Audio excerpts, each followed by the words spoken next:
O que será que acontece com a alma quando o coração para de bater?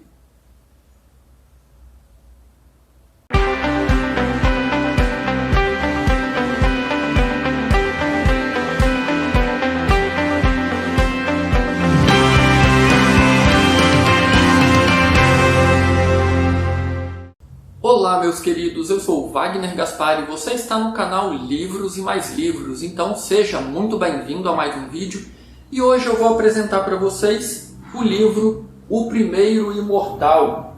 Este livro é um livro aí bem padrão da editora Arqueiro, não tem assim nada demais, nada muito especial na edição, porém é um livro caprichado, é um livro bonito, eu gostei muito da capa, tem orelhas tanto na parte da frente quanto na parte de trás, com informações do livro e a respeito do autor, Rodrigo Alvarez, que por sinal é um autor brasileiro. A única coisa que eu não gostei muito na edição é o papel do miolo, o papel interno. É um papel muito agradável para leitura, porém eu procurei na edição aqui e eu não encontrei. Normalmente os livros trazem qual é o tipo de papel utilizado. Mas esse livro aqui da Arqueiro, ele não traz qual é o tipo de papel. E esse papel aqui me parece ser muito semelhante ao papel que a editora Sextante gosta de utilizar. É um papel barato, o que ajuda a tornar a edição do livro mais barata. Porém, é um papel que mancha muito rápido, se foi exatamente o papel que a editora Sextante gosta de usar.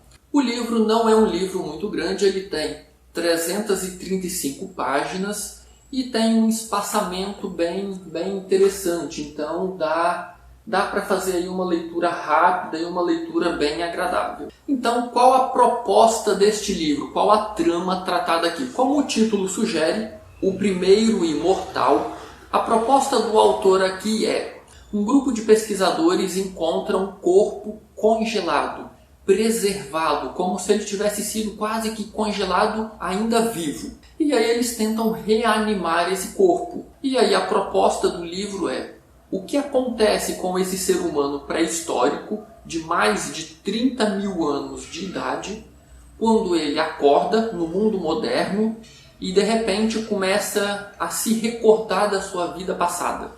E aí o autor traz então essa proposta, esse tema para discutir aqui. Porém, não espere uma discussão com muita profundidade. Eu achei, na verdade, a discussão bem superficial sobre essa questão de a alma existe, não existe, o que acontece com a alma quando a pessoa morre ou o que acontece com a alma, se ela existe, quando a pessoa, por exemplo, é congelada. E no mundo hoje já existem experimentos desse tipo, de congelar a pessoa no momento em que ela morre para, num futuro, sabe-se lá quando, tentar reanimar essa pessoa quando já tiver a cura para a doença que ela tinha, ou uma forma de estender a vida mesmo que artificialmente. A alma desse indivíduo permanece ali naquele corpo congelado, ela fica pairando pelo mundo tentando reencarnar em outro corpo. O que acontece? Então essas discussões são abordadas aqui nesse livro, mas nada com muita profundidade. Na verdade, a história traz inclusive alguns gurus que pregam imortalidade, o momento em que o ser humano vai descobrir tecnologia e a ciência vai avançar a tal ponto onde o ser humano não vai mais morrer. A sua essência, o seu cérebro, todas as suas memórias serão preservadas, ou em outro corpo, ou em uma espécie de robô, que vai ter meio que uma simbiose entre tecnologia e biologia, um composto de meio robô e meio biológico. Porém, esses gurus também são bem superficiais, eles ficam assim no mundo das ideias, com altas teorias, pregando toda essa evolução tecnológica, mas na verdade, na prática, eles não fazem nada. Eles são muito semelhantes, inclusive eu lembrei disso enquanto eu li a história, eles são muito semelhantes a alguns empreendedores de palco que tem aqui no Brasil hoje. Se você tira o palco, acabou o empreendedor, não tem mais nada.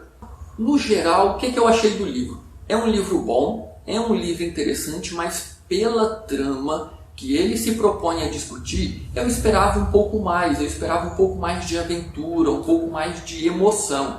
Em muitas situações, a impressão é como se a gente estivesse lendo um jornal. São muitos trechos narrativos que estão contando acontecimentos, contando tragédias. muito semelhante a um jornal. Então, assim, é uma leitura que não tem picos, altos e baixos, muitas emoções. Tem bem ali uma linha reta narrativa. Então, é um livro bom, mas eu esperava um pouco mais pela trama e proposta pelo autor. Tem uma parte aqui nessa história que me deixou com a pulga atrás da orelha. Essa história aqui está lésbica tarada por homens pré-históricos. É isso mesmo. E aí eu fiquei meio pensativo com esse trecho. Eu vou ler aqui para vocês 2 trechinhos aqui desse livro. Na página 196, o autor escreve da seguinte forma: Uta é o nome de uma personagem da Alemanha. É uma mulher. Uta sentiu um arrepio ao ouvir aquelas palavras. Estava com uma sensação que não conhecia. Não tinha referência de homem como aquele. Raramente transava com homens. Só vivera grandes experiências amorosas com garotas. E aí, logo mais à frente, na página 203, o episódio meio que se repete. Uta voou mais uma vez para cima de Ignatius, que é o homem pré-histórico, e sentiu um prazer enorme enquanto ele entrou nela com muita força e rosnou saciado. Quando eu fui lendo esses trechos, eu fiquei pensando, gente, será que aqui transpareceu o pensamento do autor? Será que o autor tem na sua cabeça que uma mulher lésbica, porque ela não encontrou ainda o homem que encostou ela na parede do jeito que ela gosta? Eu acho um pensamento um tanto antiquado, e aí eu fiquei me perguntando por que numa história com tantos personagens femininos, o autor escolheu justamente uma lésbica para fazer sexo com um homem de mais de 30 mil anos de vida. Enfim, este é um questionamento que apenas o autor poderia responder, né? Então nós, como leitores, podemos apenas conjecturar, formular hipóteses a respeito do que ele pensou quando colocou essa lésbica fazendo sexo com um homem pré-histórico aqui. Eu confesso para vocês que quando eu cheguei no final dessa história eu fiquei um tanto decepcionado. Com tudo que foi acontecendo aí no desenrolar da história, com todas as lembranças que o homem pré-histórico foi tendo da sua vida passada, eu esperava um desfecho completamente diferente. Contudo, alguns dias depois, ruminando, essa história toda aí assentando na minha cabeça, eu fui meio que refletindo sobre como o autor concluiu essa história e eu cheguei à conclusão de que talvez o principal objetivo dele não foi dar um desfecho para a história do homem pré-histórico, mas fazer com que o leitor pensasse um pouco a respeito do seu momento na história. Como que eu estou vivendo a minha vida aqui neste momento presente, que é o meu lugar, onde eu nasci? E se de repente tivesse aí uma máquina do tempo onde eu pudesse voltar para o passado ou avançar para o futuro? E se eu fizesse uma dessas viagens, será que eu me encaixaria naquele novo momento histórico?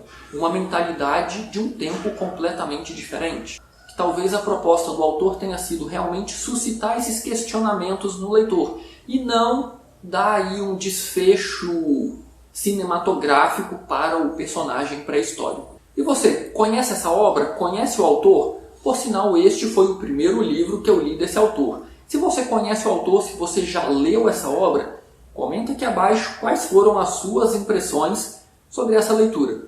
E se tem um livro que você gostaria de ver aqui no canal, deixa aí como sugestão. Essa é uma excelente forma de eu descobrir novas histórias. Se você não é inscrito no canal ainda, eu te convido a se inscrever, assim você sempre vai receber as notificações do que eu estou lendo e postando aqui no canal. Deixa seu joinha nesse vídeo se você gostou, isso ajuda muito o canal. No mais, um grande abraço e boas leituras!